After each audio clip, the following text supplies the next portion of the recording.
Wah, soal UAS kimia, masa sih? Ayo kita jawab bersama.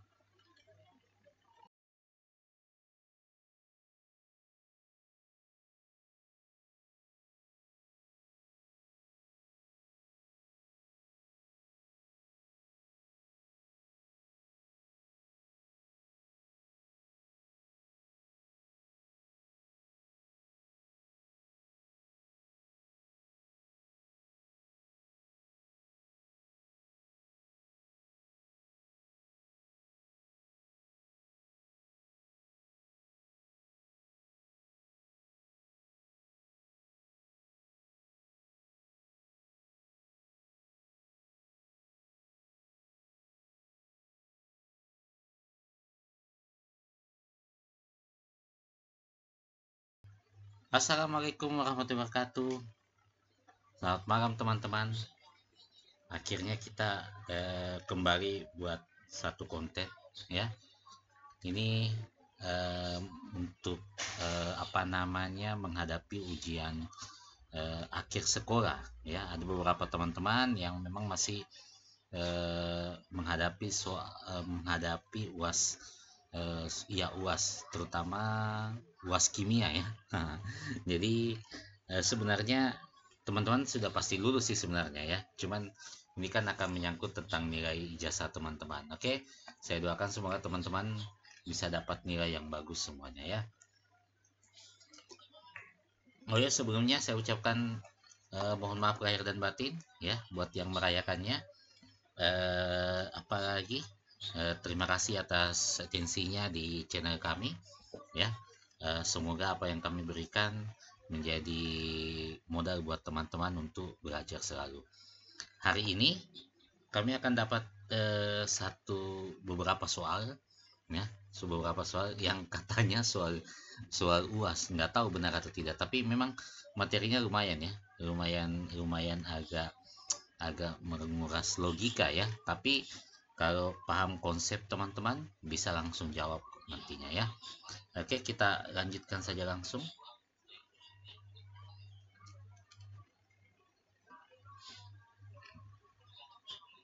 Nah, ini ya.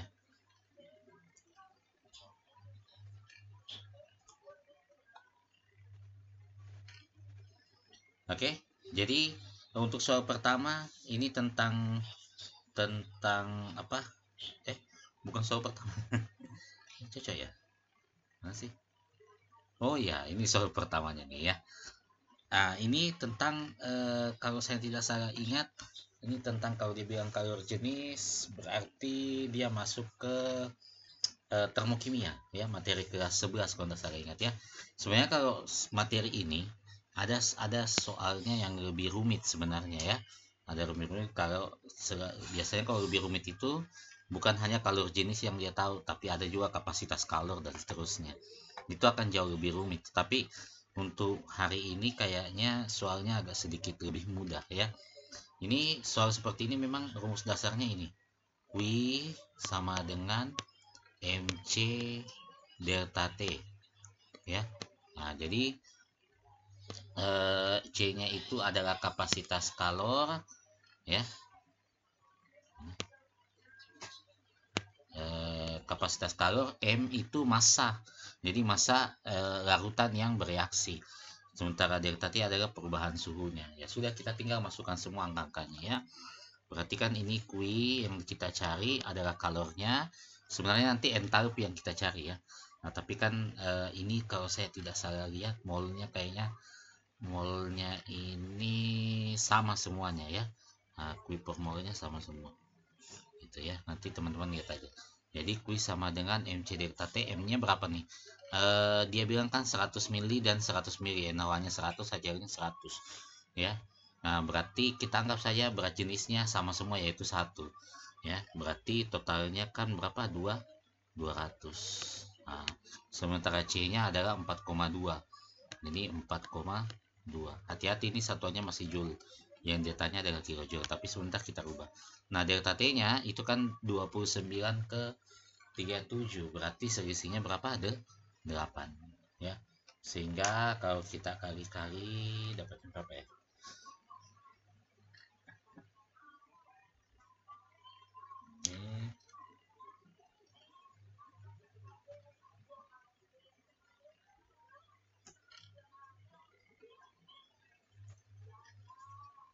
200 dikali 4,2 dikali 8 ya, dapatnya sekitar 6720 ya, kuinya sama dengan 6720. Nah, kalau kita lihat molnya mestinya nanti adalah ini kan mol yang terlibat ya, dia kan per mol. Oh ya, 1 mol aja, berarti ini kan masih satuan joule ya, masih satuan joule. Berarti sebentar, ini betul ya, bentar, ini berarti kalau berubah jadi kilojoule ya sudah, tinggal dibagi 1000 ya, dapatnya nanti cari ya. Nah, seperti itu, paham ya. Nah, karena kan nanti dari sini itu delta Q sama dengan minus delta H, biasanya seperti itu ya. Nah, lanjut ya. Nah, untuk soal berikutnya ini masih masuk di hidrokarbon, masih masuk di termokimia, tapi lebih ke ikatan kimia. Biasanya kalau dapat soal begini kita urai dulu ya, kita urai. Nah, kalau kita urai berarti kan jadi gini nih, C2H4 berarti gini ya, tulis ya, C2H4 berarti hanya 1 2, ini nanti rangkap 2 ya teman-teman, nanti dirangkap 2, ini H, ini H. Nah, sudah itu ya, kemudian dia ditambah dengan HCl. Nah, seperti ini ya, kemudian hasilnya adalah C2H5Cl. Sebenarnya yang putus itu rangkap 2 di sini, masuk H dan Cl, jadi penempatannya ya sembarang aja. Ini yang penting hanya di sini, bisa di kiri bisa di kanan. Ini H, kemudian ini C ya, ini Cl di atas ya, dari sini, kemudian ini H, ini H, seperti itu. Nah, sebenarnya normalnya hitungannya ini adalah kalau kita mau cari energi ikatan itu adalah energi ikatan rata-rata ya, itu berarti entalpi kiri ya, kiri dikurang kanan ya, pemutusan dikurang pembentukan. Berarti karena dia rumusnya selisih, berarti yang sama kita tidak usah hitung lagi ya. Nah, misalnya ini 1 2 3 4 C dan H ya, berarti ini sih yang 1 2 3 4 itu supaya meminimalkan hitungannya sebentar. Nah, berarti kan sudah tidak ada ya. Nah, berarti kalau begitu kita tinggal masukkan nilainya. Nah, berarti nanti untuk delta H-nya ya sama dengan berapa? Delta H-nya sama dengan C rangkap C 1 ya, kemudian masih ada nggak ya, H dengan Cl. Jadi total semua yang ada di kiri, H dengan Cl, ini kita kurung, kemudian kita kurang. Nah, kalau kurang berarti kan C dengan C1 ya kan, kemudian apa lagi, kita tambah C dengan H1 ya, C dengan H, oke, agak kurang kecil ya. Nah, dengan yang terakhir adalah C dengan Cl. Nah, seperti itu ya, C dengan Cl. Nah,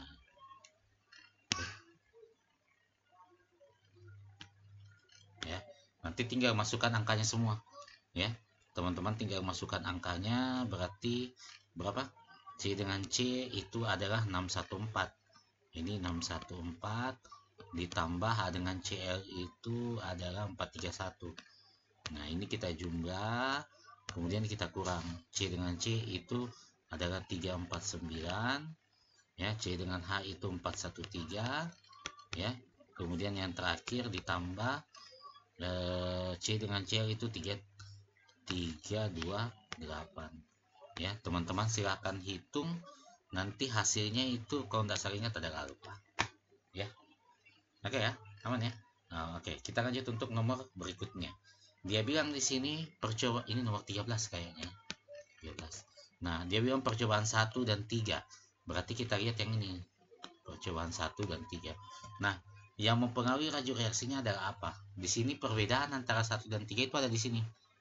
Ini yang di atas serbuk, ini yang keping, ya kan? Nah, kalau suhunya kan sama, konsentrasinya sama, suhunya sama, lajunya akan beda. Dimana nanti yang lebih cepat itu adalah yang serbuk. Ya, berarti menandakan apa? Nah, kalau dia serbuk dengan keping berarti itu adalah perbedaan di luas permukaan, seperti itu ya, aman ya. Kita lanjutkan untuk ini. Nah, ini persamaan laju, sebenarnya ordenya yang kita cari ya. Orde yang kita cari berarti kasih gini. Biasanya cari terhadap A itu berarti harus sama di B. Berarti modelnya kayak gini. Ya, saya kasih gini saja. Nah, 2 dibagi 1. Sorry. Data 3 bagi data 2. Berarti ini kan kalau saya bagi dapatnya 2. 2 pangkat X. 16 dengan 8 berapa itu? Dapatnya 2. Ya kan? Dapatnya 2. Nah, berarti X-nya sama dengan berapa? X-nya sama dengan 1. Nah, berarti kita tinggal cari nih yang X-nya sama. Yang A pangkatnya hanya 1. Nah, berarti kan tidak mungkin ini. Karena tidak ada A. Ini juga tidak mungkin karena pangkat 2. Ya. Nah, berarti sisa 2 aja nih. Nah, selanjutnya untuk cari yang terhadap C, berarti cari yang sama. Berarti seperti ini. Ini nih. Ini cari yang sama berarti dia dengan ini. 2 pangkat 2 0,2 bagi 0,1 dapatnya 2 pangkat Y. Nah, 8 pangkat 8 bagi 2 dapatnya 4. Berarti Y-nya sama dengan berapa? Y-nya sama dengan 2. Berarti cari yang pangkatnya nanti C itu adalah pangkat 2. Berarti adalah delta. Ya. Aman ya? Lanjut. Nah, rumus tetapan kesetimbangan. Ingat, dalam membuat rumus tetapan kesetimbangan, dia itu selalu begini, ya. KC itu selalu sama dengan produk, ya, produk pangkat koefisien, ya, dibagi dengan reaktan pangkat koefisien, seperti itu, ya, pangkat koefisien. Tapi ingat, ada beberapa fase yang tidak mempengaruhi. Jadi untuk kesetimbangan ada fase yang ada fasenya, ada fase yang mempengaruhi dan tidak.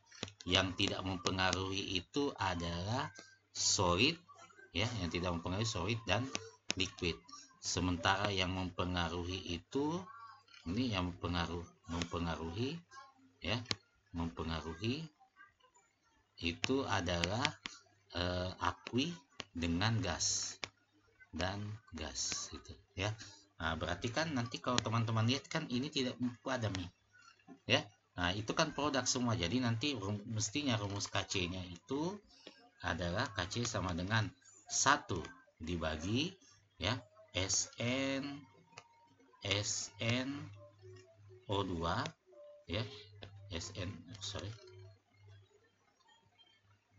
SnO2 ini konsentrasinya, ya, konsentrasinya.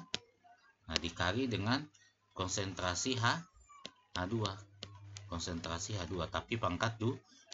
Berarti nanti jawabannya ini adalah salah gitu, ya, karena yang benarnya adalah yang ini.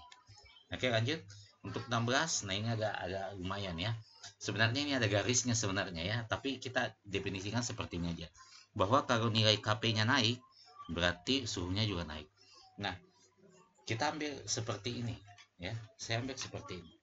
Untuk mendapatkan nilai Kp itu kan rumusnya itu adalah gini, rumusnya gitu, ada gini, tekanan parsial untuk Z, ya, berpangkat koefisiennya, ya, itu dibagi dengan tekanan parsial X berpangkat 2, ya, dikali tekanan parsial Y pangkat 1. Ini tekanan parsial, ya. Nah, berarti mirip-mirip dengan konsentrasi. Kalau tadi KC dia pakai konsentrasi. Nah, kalau dilihat dari sini, dia kan bilang kalau Kp-nya itu naik, ya, ini Kp-nya naik, ya, berarti katanya suhunya juga ikut naik, seperti itu, ya, suhunya katanya ikut naik juga. Berarti dengan kata lain, ini posisinya akan naik di sini, ya, berarti di sini turun. Nah, kalau posisinya seperti ini naik, berarti kita bisa mengatakan bahwa suhunya akan meningkat. Nah, kalau suhunya meningkat atau dia butuh suhu, ini kan kalau suhunya naik itu artinya kan butuh kalor. Nah, kalau dia butuh kalor berarti apa? Dia berarti endotermis, ya, karena kalau dia lepas kalor dia eksotermis. Berarti ini pasti jadi benar nih, ya. jumlah set akan lebih banyak daripada suhu tinggi. Ya betul, itu sudah dibahas tadi ya. Nah, dia bilang Z katanya akan jadi lebih banyak pada tekanan yang lebih tinggi. Nah, ingat ya aturannya itu. Ya, ingat aturannya itu adalah ini ya, koefisien kecil ya, koefisien besar itu akan menuju ke bukan koefisien ya, kebalik ya. Nah, tekanan besar ya, tekanan besar itu akan lari ke koefisien yang apa? Yang kecil ya. Salah ya, kebalik ya. Dia akan mengarah ke koefisien yang besar juga. Dia akan mengarah ke koefisien yang besar juga. Nah, pertanyaan saya, ini kan dia bilang begini, jumlah set akan lebih besar daripada pada tekanan yang lebih tinggi ya. Nah, karena kan mestinya tekanan tinggi itu ya kan, dia akan mengarah ke koefisien yang tinggi juga. Nah, jadi kalau misalnya teman-teman bilang bahwa ini kan jelas-jelas yang koefisien besar di mana? Koefisien besarnya itu ada di sini, sementara itu kecil di sini. Nah, ya kan? Berarti reaksinya itu akan berderet ke sini. Sementara yang kita inginkan adalah reaksinya itu bergeser ke arah kanan, ya. Nah, karena kan kalimat di sini jumlah set akan lebih besar. Artinya dia akan bergeser ke kanan. Nah, jawabannya ya salah. Ya, ini akan jadi salah. Karena kenapa? Kalau memang setnya mau lebih besar, mestinya tekanannya harus jadi kecil seperti itu ya.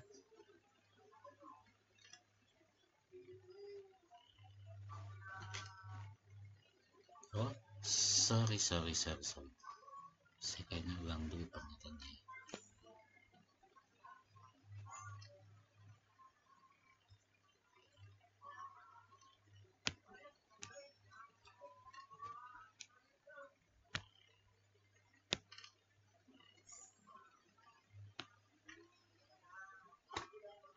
Oke, untuk nomor 2 bagaimana?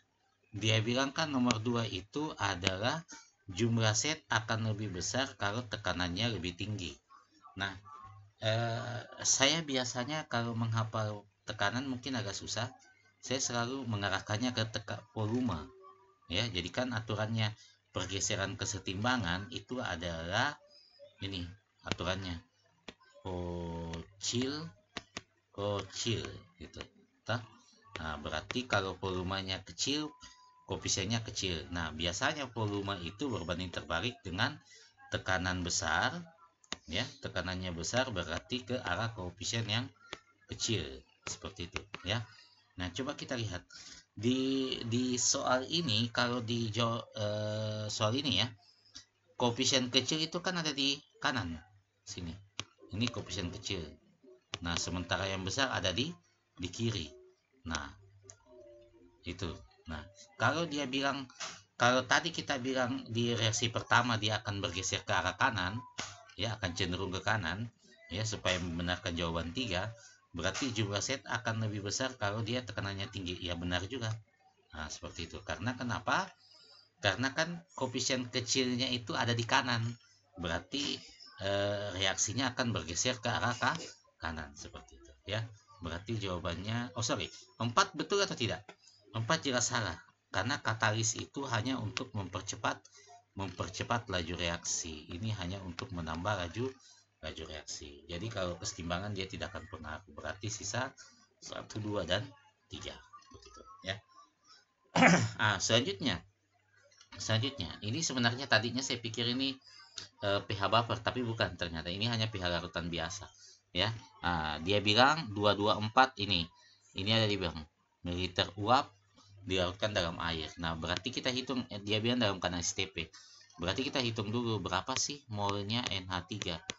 Ya, molnya NH3 itu berarti 2 kalau jadi liter ini berarti berapa ya? 0,224. Nah, kalau dalam STP kan berarti dia dibagi sama 22,4, ya kan? Nah, kita hilangkan komanya dulu deh, ya. Kalau saya hilangkan komanya ini, ini pastikan mundur 1 ke sini, ya kan? Berarti nanti hasilnya adalah 2,24 bagi 224. Berarti berapa itu? 10 pangkat minus 2. Nah, sudah ya. Nah, selanjutnya ini kan bakal dilarutkan dalam air, berarti maksudnya dia akan dicari M-nya.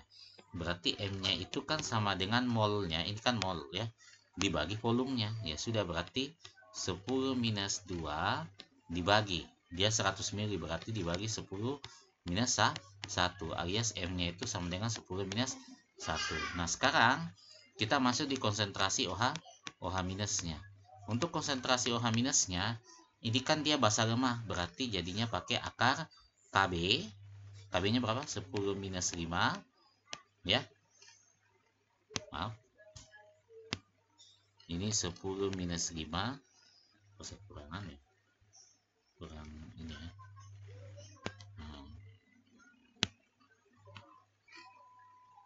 Rusak saya.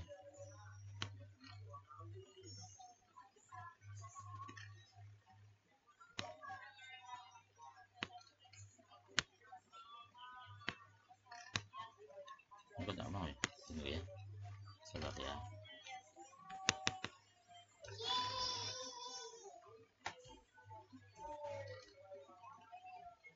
Ya, berarti sebentar ini 10 pangkat minus 5 akar ya, saya langsung 10 pangkat minus 5 dikali berapa M-nya? 10 pangkat minus 1. Berarti kan dapatnya sebentar 10 minus 6 dibagi 2, berarti dapatnya 10 minus 3 ya.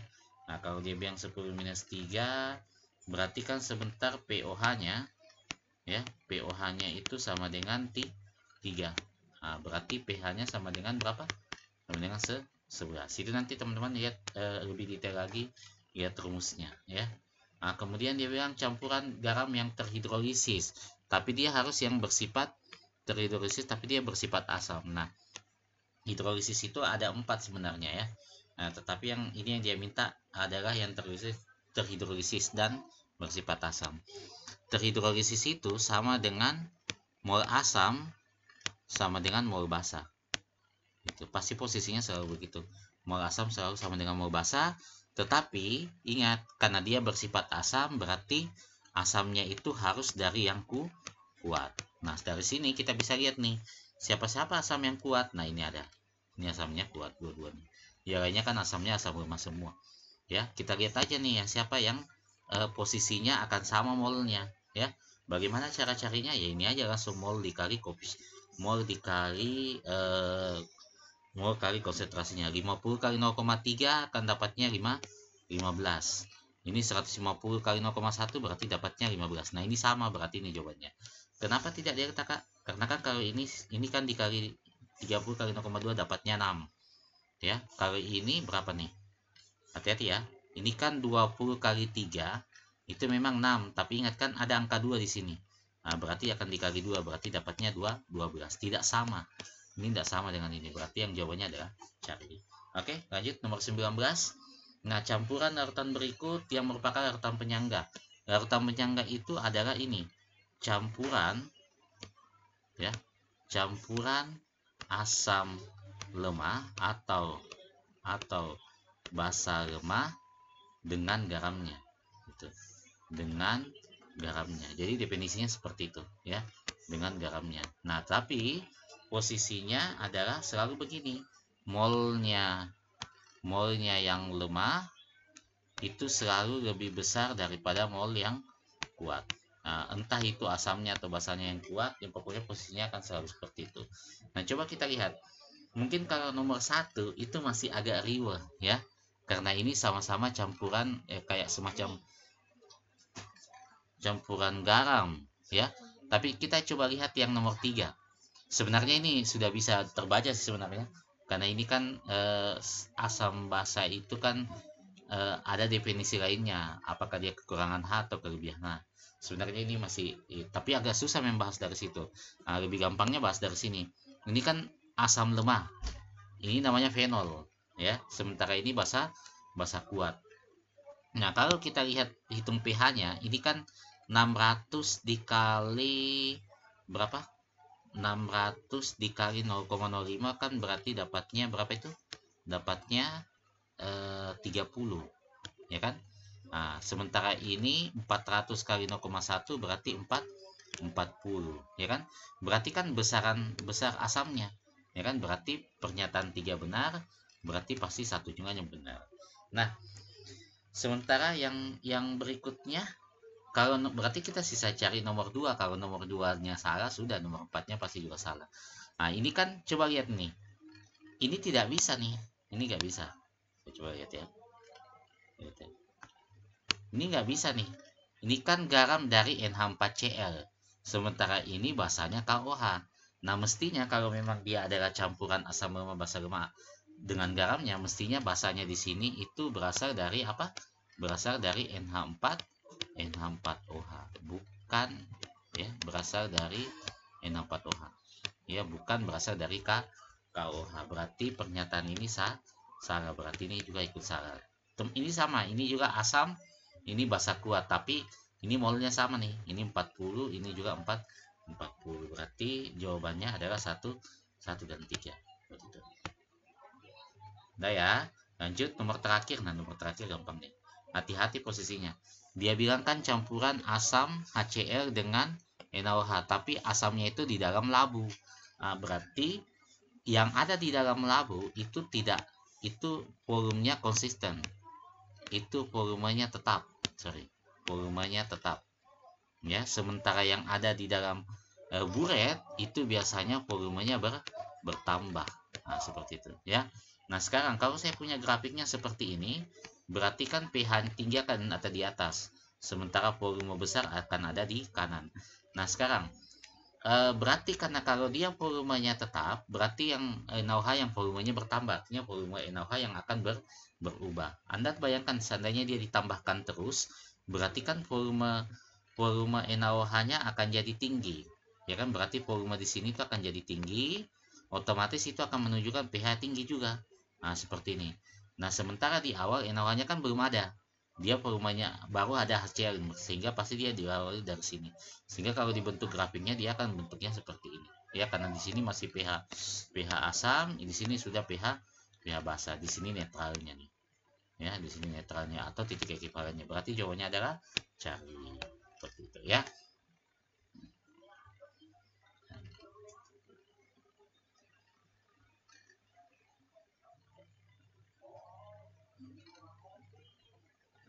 Oke teman-teman, bagaimana pembahasan hari ini? Nah, kalau ini soal UAS kimia ya kayaknya ini jadi soal yang gampang sekali kayaknya ya. Nah, alhamdulillah kalau teman-teman dapat soal kayak begini di masa-masa terakhir ada di SMA. Saya doakan teman-teman bisa mendapatkan nilai yang terbaik ya. Saya doakan semoga teman-teman juga buat yang masih harus berjuang di UTBK semoga hasilnya juga baik ya. Kebetulan yang kirimkan saya ini kayaknya lagi santai-santai aja nih ya, dia sudah lulus kedokteran kayaknya memang. Jadi dia lagi ongkang-ongkang kaki doang ini ya. Oke, thank you, sampai jumpa lagi. Mohon jangan lupa di like dan share video kami ya.